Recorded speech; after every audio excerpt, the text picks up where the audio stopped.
Agriculture, when it's done properly, does actually or can actually contribute to biodiversity. It's not that agriculture and the human being in general destroys always, but a lot of the also wild diversity that we have out today anywhere comes originally from the agriculture.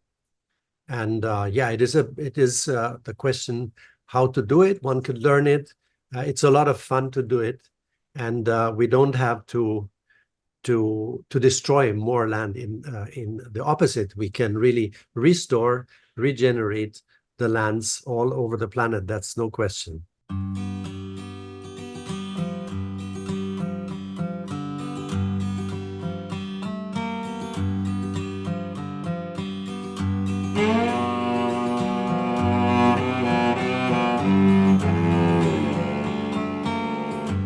This is the podcast to restore your faith in humanity.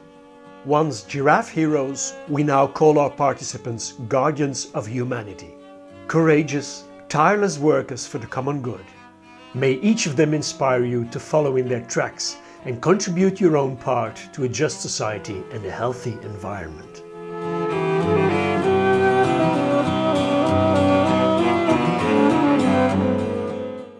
Welcome to the podcast to restore faith in humanity. Today we welcome Walter Siegfried Hahn and his wife Grace Zozobrado-Hahn. Walter is Bavarian, a German by birth. He lives in Puerto Princesa, Palawan in the Philippines. I think the Philippines is your birthplace, Grace? That's right. And together you founded the enterprise Koberwitz 1924 Incorporated. That's a non-stock, non-profit organization founded to take care of food security and teach biodynamic agriculture, holistic nutrition, and medical care, as well as supporting Waldorf Education and community building. Now that is a mouthful. And maybe not everything I mentioned is clear for everyone listening to this podcast. So I will begin with a very basic down-to-earth question. Since we are 7 time zones away, my day just started. I understand that both of you already have half a day or even 3/4 of a day behind you. What did your day look like? Did you do some work today? Well, first I have to give you a background. We decided in our training farms to make a compost toilet.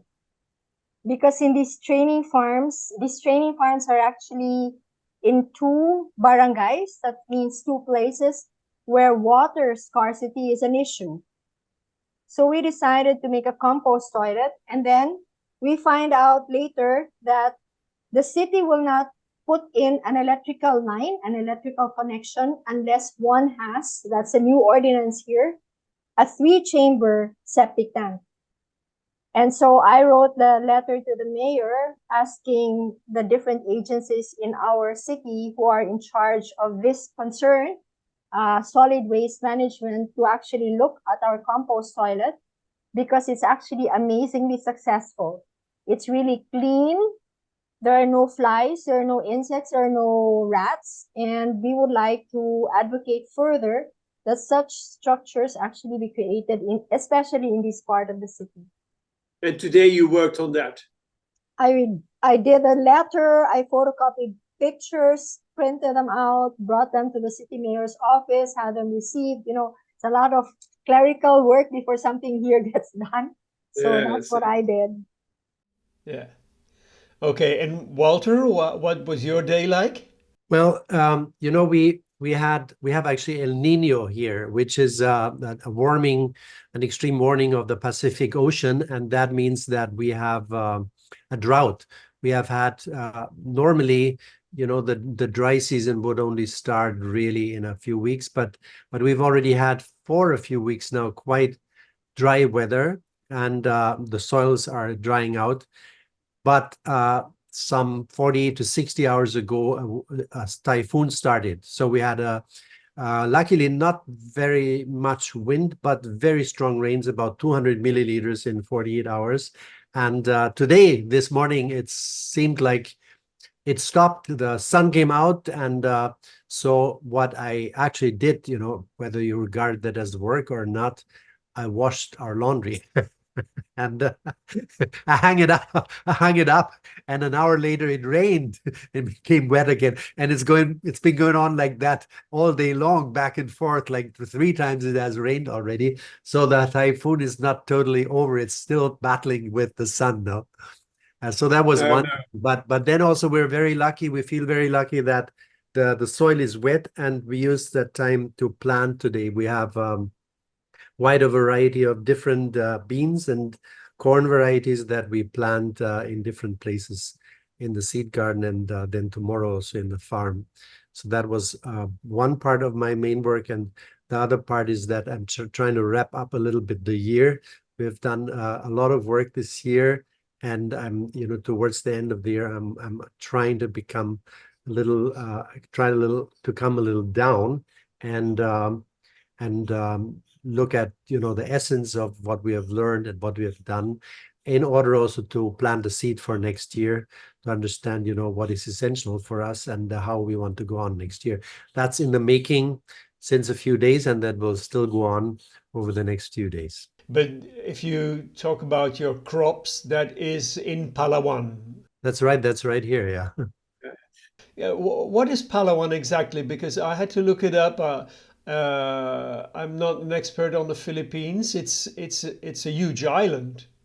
Well, actually, the Palau, you see, the Philippines is supposed to have 7,000 something islands, and it depends on, how high the water stands, if it's 7,000 or 7,700, and and and the Palawan is an archipelago of its own. It has 1,800 islands alone, and it does not belong to the same geological plate as the rest of the Philippines. It belongs rather to Borneo, that is to Malaysia, to Borneo, and this is where we live, is the main island. We live in the capital. The capital, you have, however, to understand, it's not a place like Brussels or Basel, which is like only a city. This is still. We're the last frontier of the Philippines, and so this whole place is still in the making. That means also that a fifth of the island is called the city of Puerto Princesa. That means most of this place is not a city as we imagine it, but it's jungle, it's wild, it's green, and that's the reason why we came here. No, we came here because it is the last frontier of the Philippines, and it is one of the few places left on Earth which is rather untouched, where we are still discovering plants and animals that have not been known to mankind before. And at the same time, we're now experiencing, actually, in the last few years, an immense immigration, a rise in tourism, because it's been elected several times, voted best island of the world and stuff like that. So we have a lot of temptations and challenges, and that's why we're here, in order to contribute to a good development of the place. Because of course, where people are, there is development. Where humans are, there is culture. But we have made, as mankind, a lot of mistakes that we do not necessarily want to repeat, and that's a bit the challenge, that many people who come here and who are here, they tend to repeat the same mistakes, while we do have solutions. Like the compost toilet is just one little but important example. Now, so to say, the progress in the city is to say we need a good system to take care of the wastewater, because so far much of it is going down just out in the sea and in the rivers. So that's in a way a progress. But at the same time, we are, so to say, even more advanced. We're trying to not make use of so much fresh water, and come up with a compost toilet system. And now we're running into a problem because we can't get an electric line because we're so progressive. Okay. Walter, your background, if I understand it well, is anthroposophy and the thinkings and the works of Rudolf Steiner. I understand that you've been very active in the field of social threefolding. And this is a question for Grace. Where before you met Walter, were you accustomed to the thoughts of Rudolf Steiner? Actually, I met Walter in the Waldorf school in Manila. So I was the first school doctor of the first Waldorf school in the Philippines. And he came as a guest. And the faculty knew that I spoke German. So they said, we're having a German guest. So why don't you actually be the sort of contact person? That's how I actually met him. So I was, in fact, already familiar with the works of Rudolf Steiner. I had been to Germany and studied there. So I was already an anthroposophic doctor, a eurythmy therapist before I met Walter, actually. How influential are the thoughts of Steiner in education in the Philippines? Because here in Belgium, it's after all these decades still a marginal in terms of number. Rather marginal. In terms of thought and influence, it's more. I really think so. But how is that in the Philippines? In terms of number, also, like you say, in Belgium, marginal, and in terms of influence, a bit more. But I would say that over the years, we have had an increase in Waldorf schools and kindergarten initiatives. So that's already positive. And there is still a growing interest. Like, for example, here on the island, we ourselves are involved now with a small group of people who are interested in putting up a play group, Waldorf play group.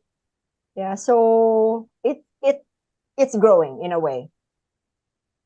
Okay. I find that very interesting what you say, that you differentiate between influence and I don't know how you call it, but I think, that cannot be overrated, the influence. And I think it's not about founding as many Waldorf schools as possible. That was never the goal, but it was the goal to support the development of children as much as possible. And Steiner just answered a call to found this school, but at the same time, I know that there was a movement in Bern in Switzerland that he also tried to help, which was more for the public school. Even Waldorf's a public school, right? It's not a closed or a cult school. It's a public school, but a government school, let's call it so. So wherever it is possible to support, I think that is good. And we often, get used to things that are common, and we do not anymore know where they come from. But the influence also in pedagogy by Steiner is immense. We here in the Philippines had, for example, a few years ago, maybe 8 or 10 years ago already, the system K to 12 was introduced. That is, from kindergarten to grade 12. And that's something that Steiner first put up. Or, something very funny, actually, when you think of today, nobody thinks of that girls and boys would go to different classes, right? But when the Waldorf School was founded in 1919, that was a revolutionary act to put girls and boys together. So, you don't think that has anything to do with Steiner, but Steiner was a revolutionary in that sense, and it has become a common thing, no? Yeah. And the organization that you founded, the Koberwitz 1924. You mentioned the year 1919 as a start of the first Waldorf school. What does 1924 stand for? Yeah, that was the beginning of the organic agriculture. We call it today this kind of agriculture, biodynamic agriculture. That was the ideas that Steiner introduced. It was actually the mother of the organic agriculture movement. And it's the year 1924 because Steiner was giving this foundation course in June 1924. In a place called Koberwitz? Correct, that's correct. Yeah, Koberwitz. Okay, detection is correct. I introduced your company. I said it's a mouthful. It's a lot of things that you do. Some things are not even, I haven't even mentioned, like social sculpturing and such. It's actually just the idea, to do what you do in an artful way, and to have in mind that you're always dealing with human beings, right? I mean, except that let's say you're a blacksmith and just beat your iron, then you're really an artist that works with that iron. But much of anybody's work today is actually a work with other human beings. And Friedrich Schiller, the German poet, said this is actually the highest art. And Joseph Beuys took that up, the sculptor. He was really a sculptor, right? But he transformed this idea of sculpting with things into, he picked this up from Schiller and said, yeah, this is actually what we're doing when we're working together, when we're trying to, transform society. This is actually social sculpture. But, what we're doing here, we're talking to each other. I would call that a social sculpture also. And all of us are part of it, and whether we can mess it up and we can make it a good thing. It's like a concert or an election, let's say. It's not only the election; it's the whole process of whether it is democracy or autocracy. But it's a process that is being done by human beings and somehow together usually. You did work together with Joseph Beuys, I understand? I only met him one time. He was also fascinated by things non-human. He did a whole study on the bees, which fascinate me also. You may have heard that I made a movie on, well, actually two videos on bees, and one on bees in Laos in South Asia. And so I'm very interested also about beekeeping in Palawan, but maybe that's for another talk. I will not. That would, I think, be for you interesting here, because we have cultural minorities here that actually sort of own big beehives. They own this and constantly get the honey on a regular basis. So that will. So it's like a corporation? Yeah, I mean, it's because this is ancestral land, and the government sort of protects that right to these beehives. Okay. So we have a consortium here of indigenous organizations. So it's called NATRIPAL. And they have been actually taught to process the honey in a hygienic way. Because here there are a lot of scrupulous honey sellers that actually mix brown sugar with our honey. So, yeah. Okay, you mentioned a very interesting thing, the theme of ancestral land, which is also a way to protect nature reserves, I understand? Yes, here in the Philippines, we have an organization, a national institution that actually is responsible for ancestral domain throughout the country. The National Commission on Indigenous People. Yeah. But part of the work that you do is to find a sustainable way to feed people without giving up an inch of the jungle. Is that correct? Yep. Yeah, I mean, for example, one land that we purchased, I presume used to be jungle, because this is the last frontier. But by the time we got it, it had already been used before, but we made it possible. We made the farming so that we did not cut down the indigenous trees that were growing there. Instead, we actually identify them, label them so that students and people who come and visit us can actually see these are the indigenous trees that actually grew on this land and are still growing them. And so we work around that, That we the biodynamic method coined this term of the farm organism. That's why That's where, by the way, the term organic agriculture also originally comes from, no? Farm organism. And in the farm organism, we have all kinds of organs, and we come to something which is similar to what we now know as agroforestry.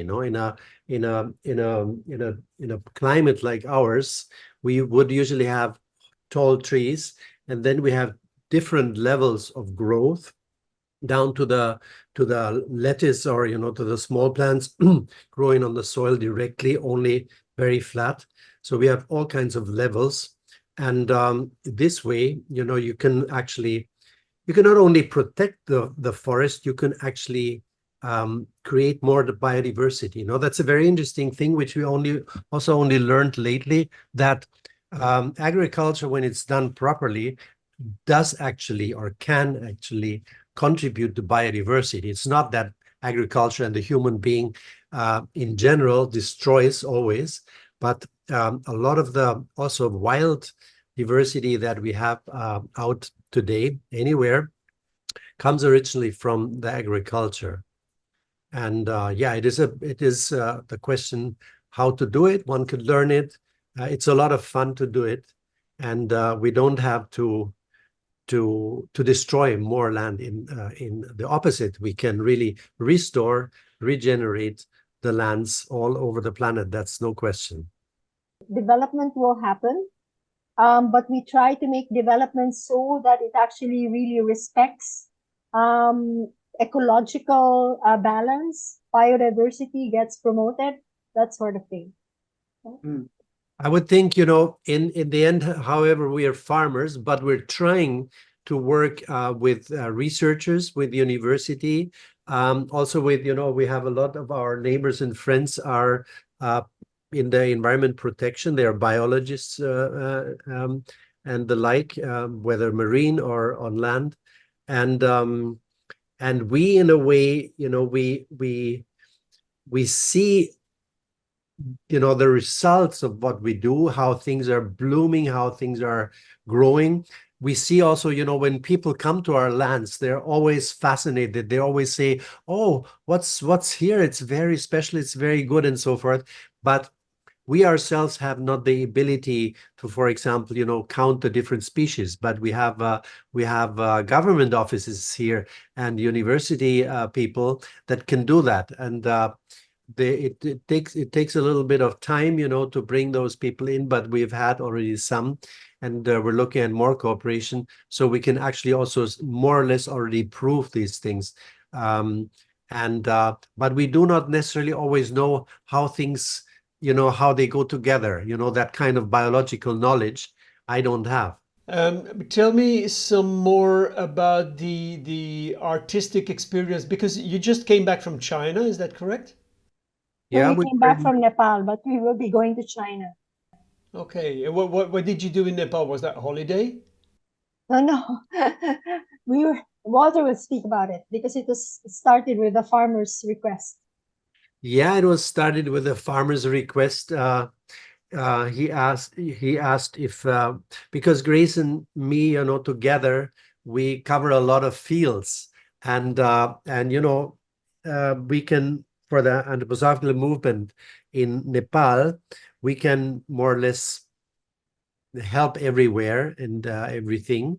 And so he asked if we could come there and do some workshops and advisory work. And so we spent 1 month literally working every day, more or less round the clock, and doing a lot of workshops, a lot of advisory, mainly in farms, in schools, biography workshops, but also dealing with amazingly different organizations, from a huge women's organization that is whose members are more than 100,000, to government people, the vice president of the parliament, the forest organization, forest association, which has, I think, 500 members, and so forth. And yeah, we could actually do a lot there, move a lot. And there's a lot in the making, and now I am actually in contact with several of these people, and try to accompany these projects from the distance. And it looks like we'll also have to go back there either in half a year or rather in a year to pick then up the big projects that might be coming up. But it was really, you know how it is sometimes when the people come from abroad, the people take it really seriously and then they're really open. So there was a lot of openness. And however, I also saw there already, and after we had come home, we can see that there's really something moving, that people are doing work that we suggested and initiated. Okay. But mainly the work that you do is in Palawan. Or not? It's a bit, you know, it's a bit, so it's, yes, in a way, it's mainly the work, but it's also so that, you know, what we do here you can, you know, we're not in Europe. We're already close to a place like Nepal. Our climate is in parts not so different. So the experiences that the know-how that we have gained here can be rather transferred there. And so yes, we do a lot, of course, of our work here, but it's also the basis for the work elsewhere. China is another thing. Yes, after Nepal, I spent still a week in China, and we'll go back there. But that's it's in a way a different level of because yeah, they have a different educational level and they have different questions. But still the focus is on bioagriculture.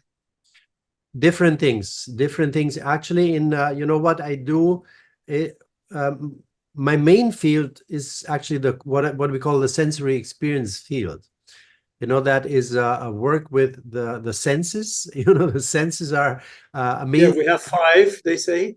Yeah, we have a few more, and they're so basic, you know, and it's something that mankind only discovers slowly. That, you know, without eyes we don't see, without ears we don't hear. So what do we do with our eyes? We're not conscious about our eyes, except we look too much into this computer and get too much blue light. Then maybe they get so bad that I'm becoming conscious of them. So that's a totally new field, and I'm very sure that this will become more and more important.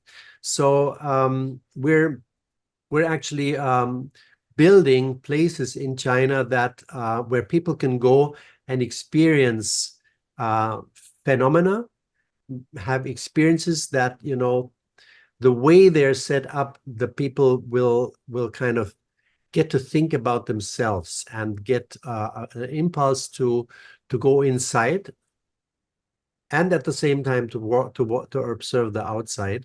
So it's a very strong impulse, because the installations, the experiences that we offer are in a way very simple, but they're also very deep because they're so simple, maybe.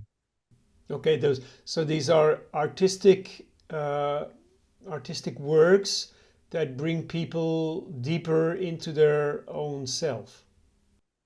It could be art, yeah, in a way they're artistic works, but imagine we just, for example, as one example, we just make the people walk barefoot, but they walk over different materials.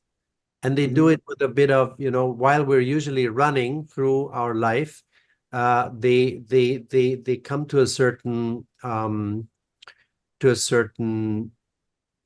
quiet and to some focus. And that's, for one thing, that's giving the possibility to observe the outside, what I'm actually moving on, how are my feet moving, but at the same time, the inside. So what's actually happening while I'm moving? I'm going to the left, I'm going to the right, I'm balancing myself and all those things. So that's one example. You would think that in a culture like Chinese culture, where so many of the physiologic, like Tai Chi and Kung Fu and even some forms of yoga originated, that it wouldn't be necessary to teach these kind of things? there is certainly a good it's a good place to teach these things. It's not so that they do not need it, that they do not want it, but they have already, many of them are in fact somewhat advanced. They have some experience, and that's why they're really more open. They're very open to that because we're bringing in something new. And you mentioned the computer and the blue light. Is all of this, the cell phones and such, is that really a level of technology that is really, well, pardon my French, fucking us up? No, no. Well, I guess we've just had an amazing development as human race, and with technology, it's just intensified so unbelievably, and it's beautiful to have all this technology, and it's at the same time scary, and we'll have to manage it. I think, the main thing is we have to understand that we have to manage it, and it's not just to use the chat GPT. We have to understand what it does. You can drive a Mercedes-Benz, great thing, but you have to know how to drive it. Let's go back to Palawan and the jungle there, which one of the things that I find striking in our attempts to save planet Earth is that we in Europe, we look far away. We look to Borneo, we look at the Amazon forest, we look at the rainforest in Africa and say, oh, we have to preserve these forests, this green, because without that, the whole planet withers away, and we will probably not survive, either as a species or even as life form on Earth. But you are living in a place that still has that forest. Do you feel the same urge from the people there and from your government to preserve it? I would say among the NGOs here, there is a consciousness for that. But the general, the man on the street has to worry about his next meal. So that's not his concern. Plastic in the environment, for example, or in the seas, that's not his concern. He gets his meal from a little store which sells ready cooked food, and it comes into a plastic bag. But that's all he has, So that's his reality. So among those who have studied and among those who have more leeway in life, that is, of course, a concern, an issue. But we have to do a lot of education to make people understand we have one planet together. We're all concerned, all of us together. Because I can imagine that the real frontier where villages are near the jungle, that there is a battle going on there between people trying to survive and wild animals and wild plants, no? Yeah, that's a reality in certain places, of course. So we have an allied initiative here, Palawan Council for Alternative Rural Technology, and their strategy is actually to bring organic agriculture there to this transition point, so that the people have additional income and they don't erode the forest. They don't go into the forest because they have additional income. Because as soon as you go into the forest and cut down trees, and we're talking about tropical rainforests that cannot anymore be reproduced, even with the best intentions. Yeah, it's just too biodiverse. So you can't anymore. It's not like a temperate forest where when you plant pine trees again, you can more or less have the same habitat. But a tropical rainforest is just too complex. So once that's gone, it's gone.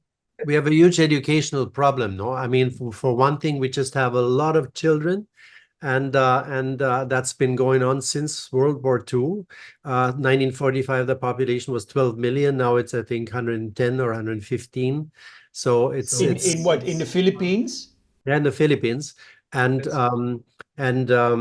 you see, we have very short rivers, but we're with China the by far biggest plastic polluters of the oceans.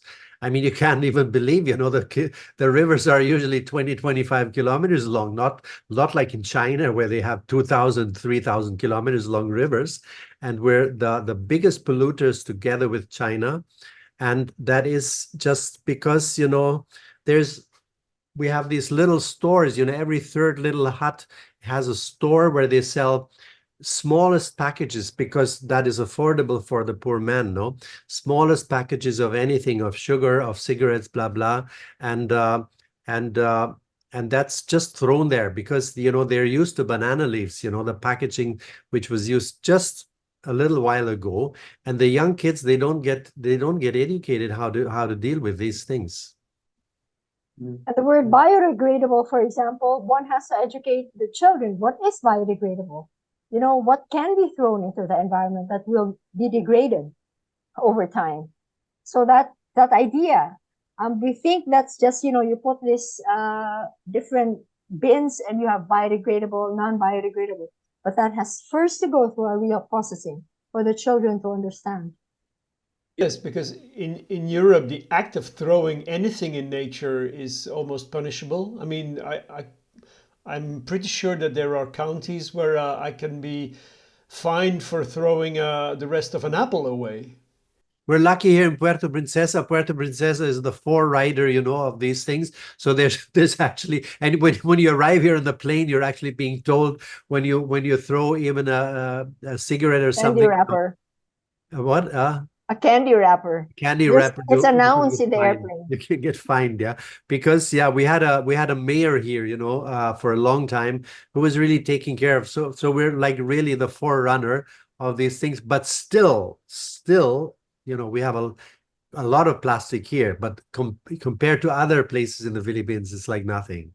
The people who used to be, you know, the residents here, the original residents of Puerto Princesa, they were quite proud that Puerto Princesa and Palawan was clean. Unfortunately, there is so much of migration to Puerto Princesa with the development, of course. We have people from all over the country, and the place is just getting dirtier. It is the paradox that whenever a paradise is discovered on Earth, that we tend to rush there and screw it up. Huh? So I'm always happy when we have, you know, beautiful places, that the roads to these places are not so well developed. Because when you have a waterfall or you have a natural lake and the roads start to get developed, then you have so many people, so many tourists, and then there's just heaps and heaps of garbage. And that's really unfortunate, yeah. Yeah, but from what I understand, the government in Manila is not so concerned about these things. Well, there is consciousness for, you know, we have beautiful laws and ordinances. It's really the translation into practice that's the question.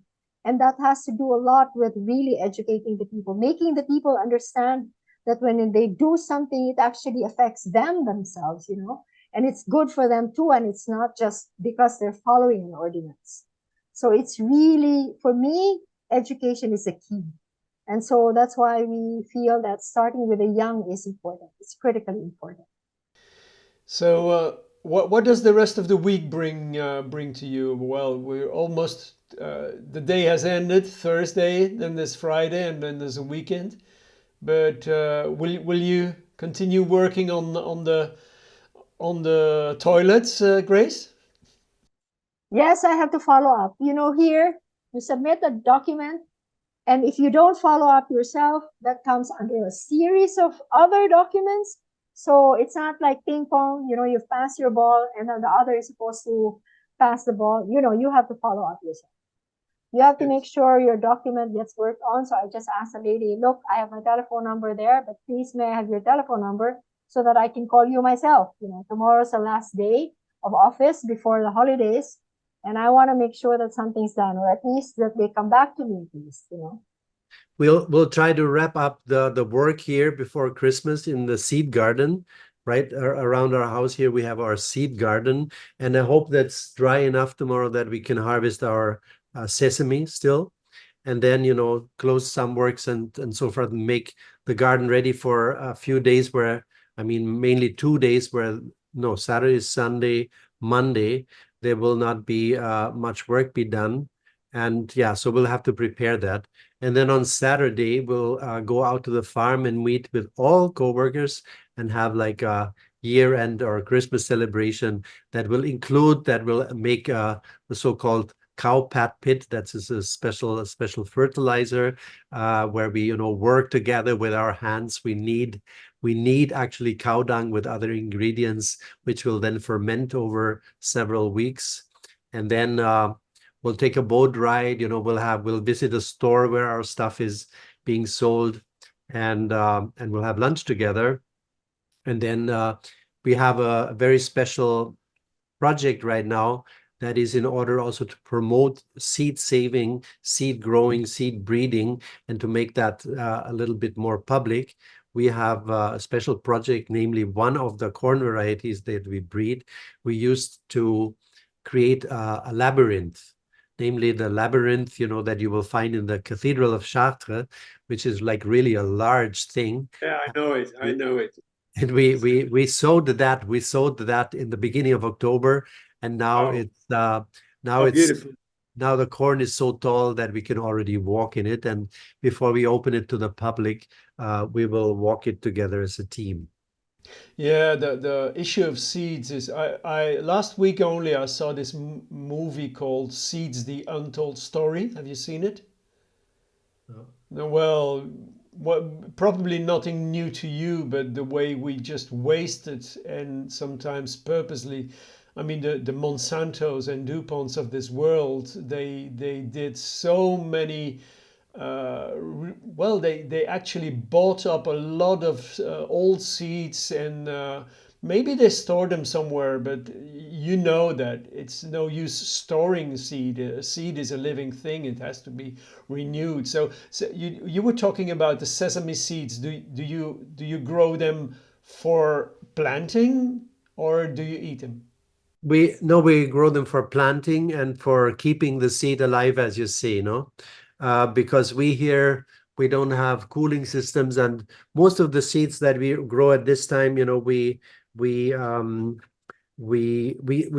mostly keep going. We share them also, or we sell them sometimes, but it's not a big business at this time.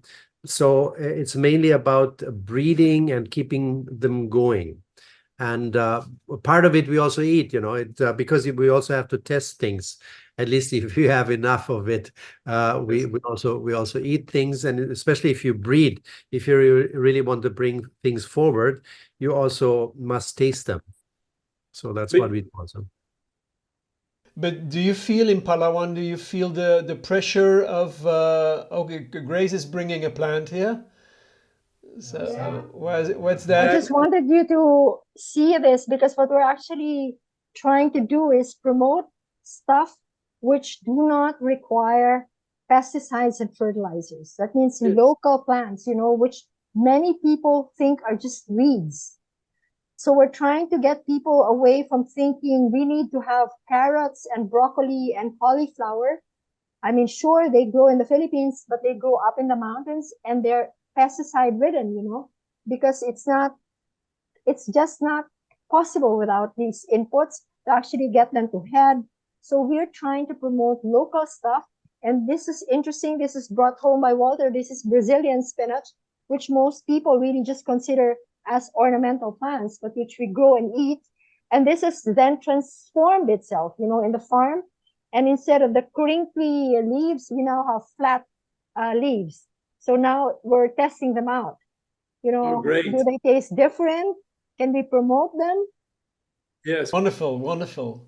But do you feel the pressure of companies like Monsanto and stuff, or is it more? I mean, the local people. I think that some of them are still very deeply into that pesticide shit. No. Yeah, most of the people here are, and that's understandable. When you don't have much leeway, and you have to have your produce so that you can have income, so that you can send your child to school, it's scary if you cannot have that, for the next matriculation time. So it's the people are just caught up in this web, and it's we're trying to get government to actually understand when people transition from conventional agriculture to organic agriculture that the government must come in and subsidize, because in the transition period, of course, production will come down. Yeah, the plants are not used to not having fertilizers and pesticides, and there will have to be, will not have to be, but that's the natural trend, that there is a decrease in production. And in this transition phase, the government must help the farmers. But you see, unless that's done, it's very difficult for the farmers to actually convert. Monsanto is one thing, no, but the thinking of the people is that it's so deep, it's so deep. Let's call it materialistic. The people cannot think anymore anything else but putting minerals on the plant, and then it will grow. And everything that is not the broccoli that you plant is supposed to take away from that broccoli, so everybody has this very, very strong enemy consciousness, so while we say, like, for example, the plant that Grace showed, that's a cover plant, that protects the soil from the rain and from the sun, so it will actually keep the soil moist. And of course it will also need food, but at the same time, while it needs food, it transforms the sunshine into more food. If we don't use the sunshine, we will just die out, because we only through the sunshine that is being transformed through the plants, we have a more in this world, right? And people do not understand that. They have this very strong enemy consciousness, and that's why Monsanto has it easy. It's not that Monsanto is evil, it's the people's thinking that is being taught from childhood on, that actually everything in the world is enemy and taking away instead of cooperation. So we have to teach that how we can work together, and how in nature also beings work together and not just take away from each other always. Well, these are fine words to conclude this podcast with. But maybe, is there something that I did not ask that you were eager to tell and say, why didn't he ask that? I would like to come back to the sensory experience field. By the way, we were at one time almost getting a project in Belgium that was a place called Utopia. I don't remember the place, but Grace, you were with me there, right? We were, I don't know, it was a small place, and it's Utopia. It was already some kind of science museum or so, and at that time they were considering to transform it, but we didn't make it. Anyway, we have these sensory experience fields. We have them mostly in Germany, but also in Switzerland. In fact, like during the pandemic, we went there, Grace and I, to Switzerland. We opened a place there near the Vierwaldstätter See, still, which I designed. But mostly this work is now done in China, the work that I'm doing, no? And what is the sense? First of all, the senses. I think this is. I would really like to know people, know that we're doing this, I am doing this, and I would think it is very important that people have, you just called it, what you're doing is like through this podcast is like mind oriented, if I understood correctly. And that, of course, in a way, through the internet, through listening only, we're kind of missing parts of the human experience, right? Especially the touch. And in the sensory experience field, we're able to provide such more holistic experiences. However, with very archetypal phenomena, and that makes people really go back to themselves. And I've just experienced it very, very often. I would think thousands of times I've experienced people coming back to me, sometimes after years, sometimes immediately. People that changed their lives, people that gave up their banking job, people that took up something new, people that went to live on the countryside or somewhere else. So this thing has a very strong impulse, and the impulse is to become who you are.